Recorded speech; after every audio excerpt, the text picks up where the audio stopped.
Hello दोस्तों, आप सभी का स्वागत है आपके अपने YouTube channel Radhe teaching exams पर। आए दोस्तों, आज हम लेकर उपस्थित हुए हैं जो रीट का प्रिपरेशन हम करवा रहे हैं। रीट का जो एग्ज़ाम होने वाला है 27 फरवरी को, उसके लिए हम EBS का प्रैक्टिस सेट लेकर आए हैं। आज जो प्रैक्टिस सेट है EBS का तीसरा है। क्या है? आज हमारा प्रैक्टिस सेट तीसरा होने वाला है। तो ये बहुत इम्पोर्टेंट क्वेश्चन जो लिए हैं, बहुत इम्पोर्टेंट है। आप लोग ये पूरी वीडियो देखिए और आप लोगों से एक रिक्वेस्ट है कि चैनल को सब्सक्राइब कर लीजिए, अपने दोस्तों तक इसको शेयर कीजिए। तो आइए हम बगैर देर के हुए क्वेश्चन को स्टार्ट करते हैं।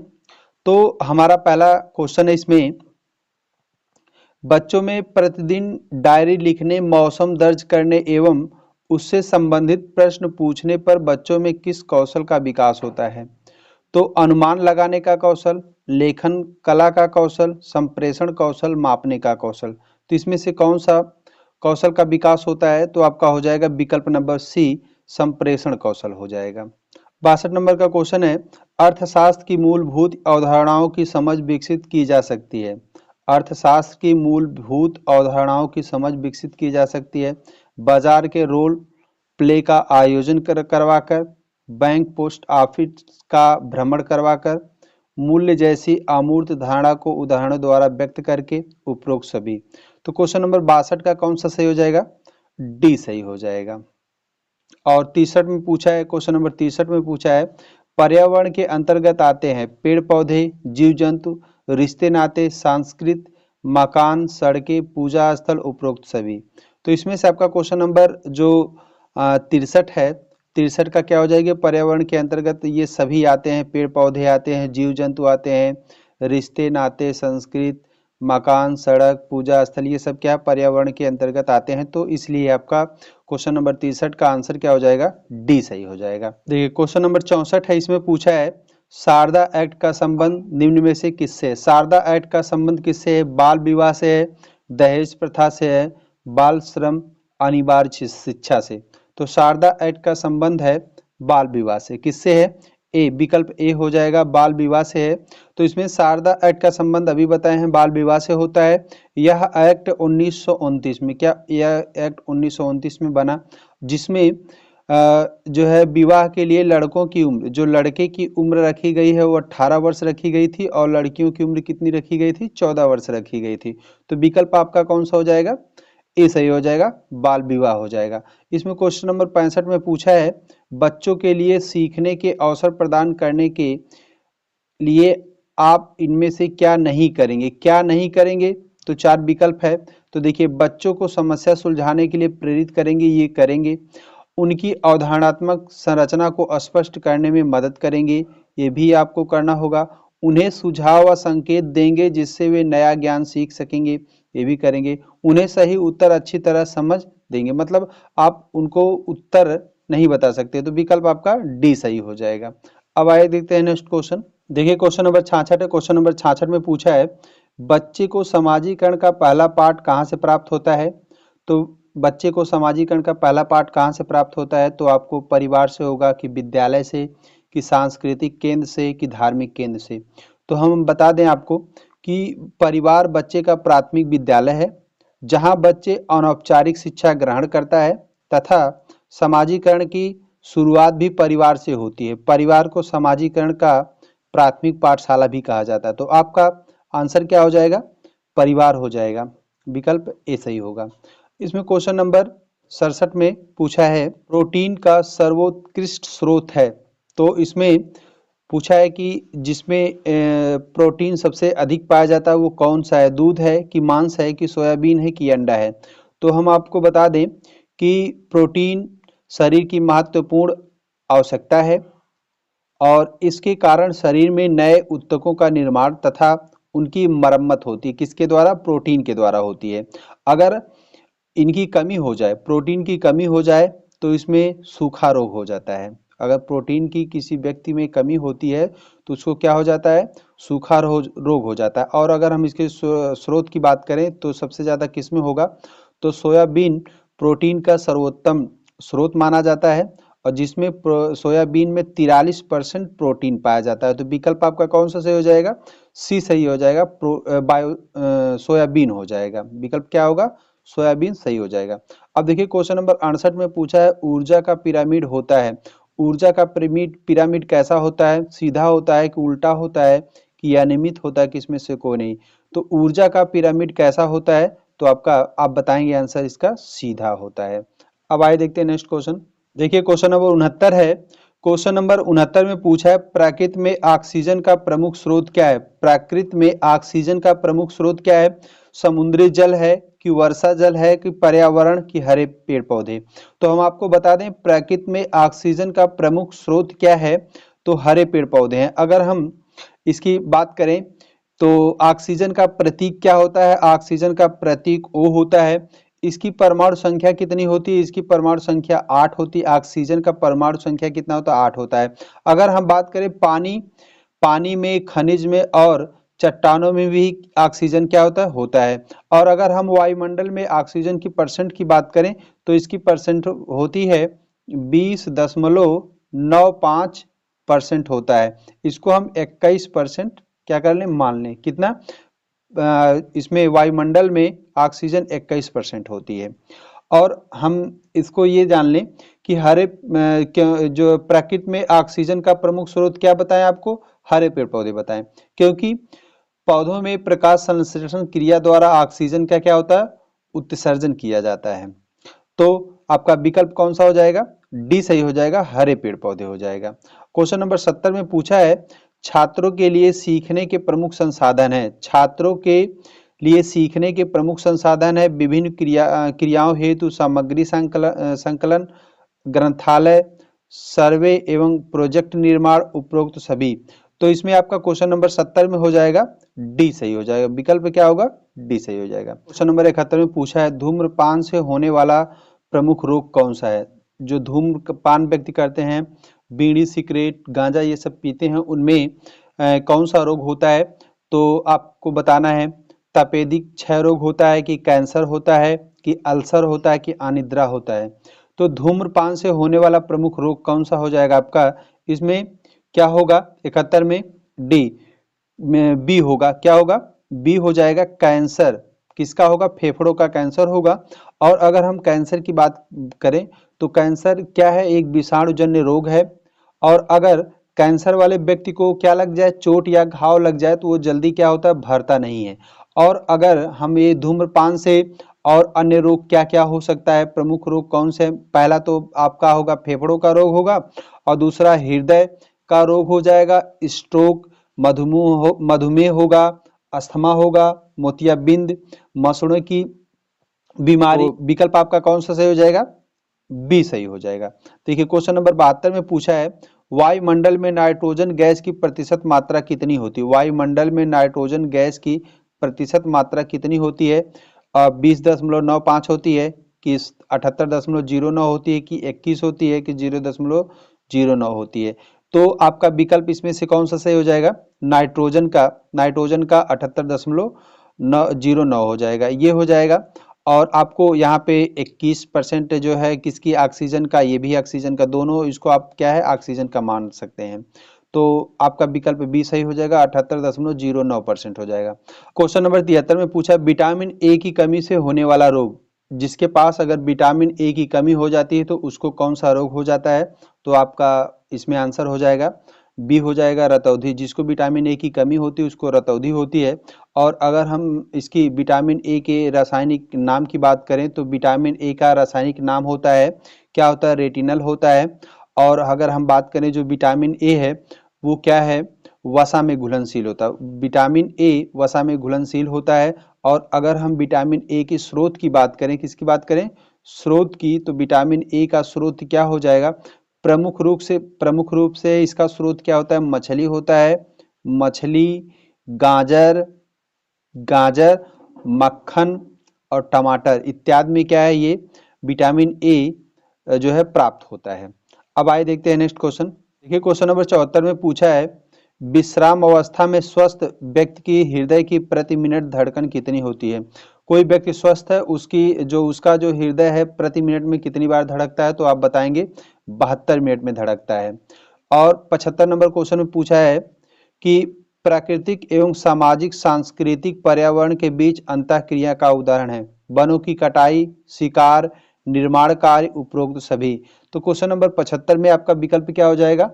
डी सही हो जाएगा, उपरोक्त सभी हो जाएगा। अब आइए देखते हैं क्वेश्चन नंबर 76। क्वेश्चन नंबर 76 में पूछा है पर्यावरण अध्ययन की कक्षा में विद्यार्थियों में खोज से संबंधित दक्षताओं का विकास करने हेतु एक शिक्षक निम्न में से किसका चुनाव करेगा? पहला है पाठ्य वस्तु को निर्धारित समय में पूरा करेगा। दूसरा है ऐसी पाठ्य वस्तु जिसे अधिकांश विद्यार्थी पसंद करें।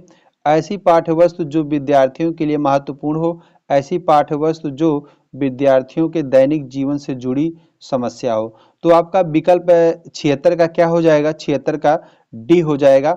ऐसी पाठ्य वस्तु जो विद्यार्थियों के दैनिक जीवन से क्या हो? जुड़ी हो, उसका हम चुनाव करेंगे। क्वेश्चन नंबर 77 है, इसमें पूछा है विद्यालयी शिक्षा में सही शिक्षक छात्र अनुपात है। एक विद्यालय है, उसमें शिक्षकों और बच्चों का अनुपात कितना होना चाहिए? तो क्वेश्चन नंबर 77 का आपका विकल्प क्या हो जाएगा? ए सही हो जाएगा, 1:30 हो जाएगा।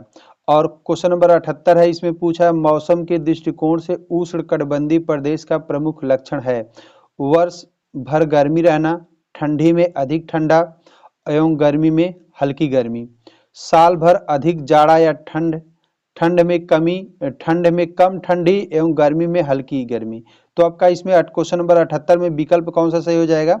ए सही होगा, वर्ष भर गर्मी रहना। देखिए क्वेश्चन नंबर 79 है, पर्यावरण की पाठचर्या में शामिल होना चाहिए बच्चों के अनुभव, स्कूल का वातावरण, उपयुक्त पाठ्यक्रम, उपरोक्त सभी।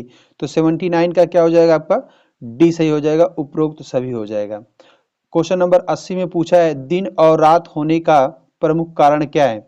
दिन और रात किस कारण से होते हैं? सूर्य का अपनी धुरी पर घूमना, चंद्रमा का अपनी धुरी पर घूमना, पृथ्वी का अपनी धुरी पर घूमना, उपरोक्त सभी। तो इसमें से क्वेश्चन नंबर 80 में क्या हो जाएगा? क्वेश्चन नंबर 80 में सी सही हो जाएगा, पृथ्वी का अपनी धुरी पर घूमना। देखिए क्वेश्चन नंबर 81 में पूछा है बच्चों के सीखने के तरीकों पर सबसे पहले अध्ययन करने वाले व्यक्ति थे जीन पियाजे और एल.एम. वाइगोस्की, जीन पियाजे और ब्रूनर। तो इसमें जो सीखने के सबसे पहले अध्ययन करने वाले कौन से व्यक्ति थे? तो हम आपको बता दें कि इसका विकल्प कौन सा हो जाएगा? ए सही होगा, जीन पियाजे और वाइगोस्की, लियो वाइगोस्की, ये आपके आंसर में सही हो जाएंगे। अगर हम बात करें पियाजे तथा वाइगोस्की बच्चे के सीखने के तरीकों पर सबसे पहले अध्ययन करने वाले मनोवैज्ञानिक थे। तो जिनमें पियाजे द्वारा संज्ञानात्मक सिद्धांत तथा वाइगोस्की द्वारा सामाजिक विकास का सिद्धांत दिया गया था। तो विकल्प आपका कौन सा सही हो जाएगा? ए सही हो जाएगा, 81 का ए सही होगा, जीन पियाजे और वाइगोस्की हो जाएगा। अब आइए देखते हैं नेक्स्ट क्वेश्चन। देखिए क्वेश्चन नंबर 82 में पूछा है प्राकृतिक पर्यावरण के प्रमुख घटक हैं। प्रकृति के प्रमुख घटक कौन से हैं? प्राकृतिक पर्यावरण के प्रमुख घटक कौन है?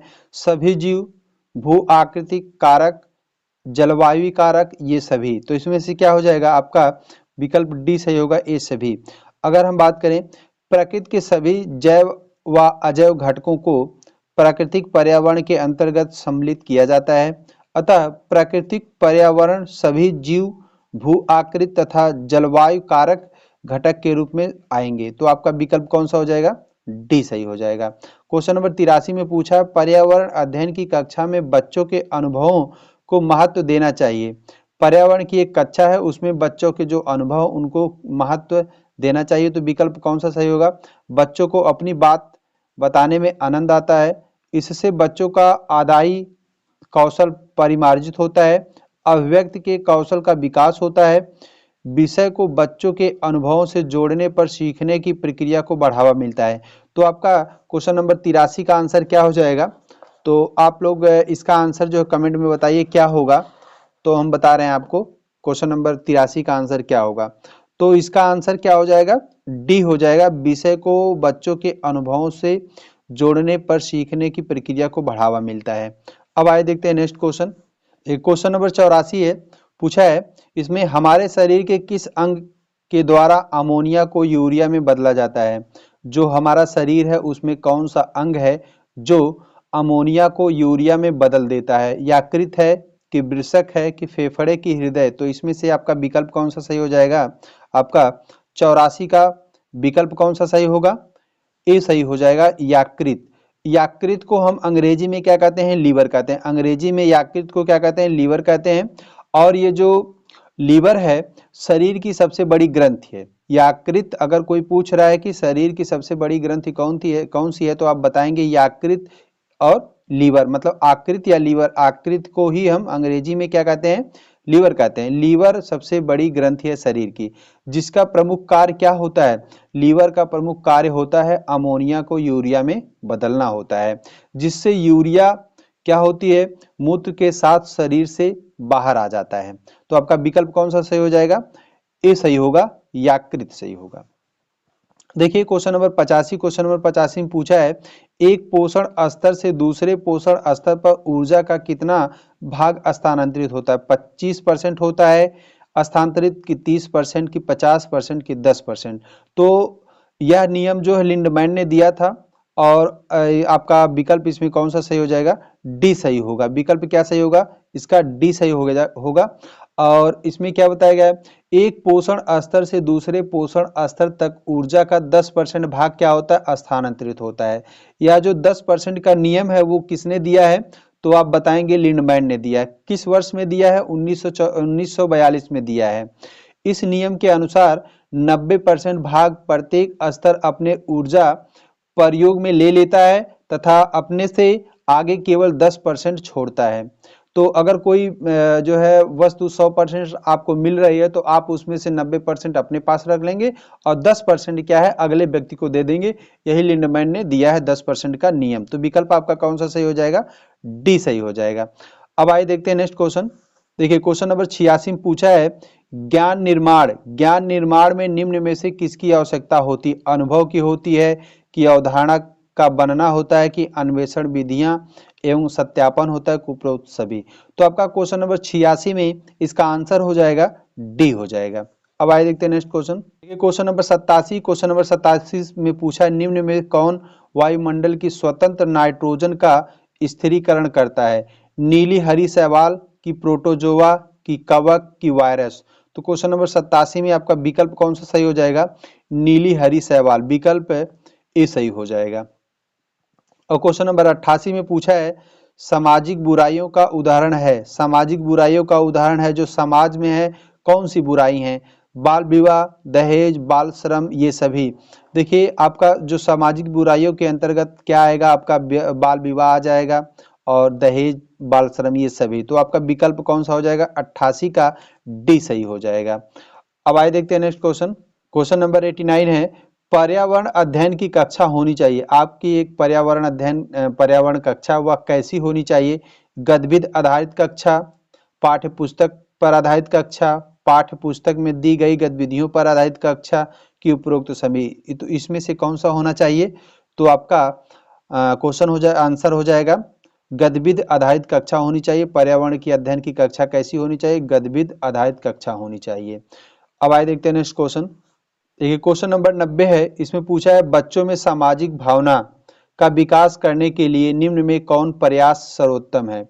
विद्यालय में विभिन्न तैयारियों का आयोजन करना, अभिभावकों को विद्यालय में आमंत्रित कर बैठकों का आयोजन करना, बच्चों को स्वस्थ स्पर्धा के लिए तैयार करना, विद्यालय में बाल मेला आयोजन करना। तो क्वेश्चन नंबर 90 का क्या हो जाएगा?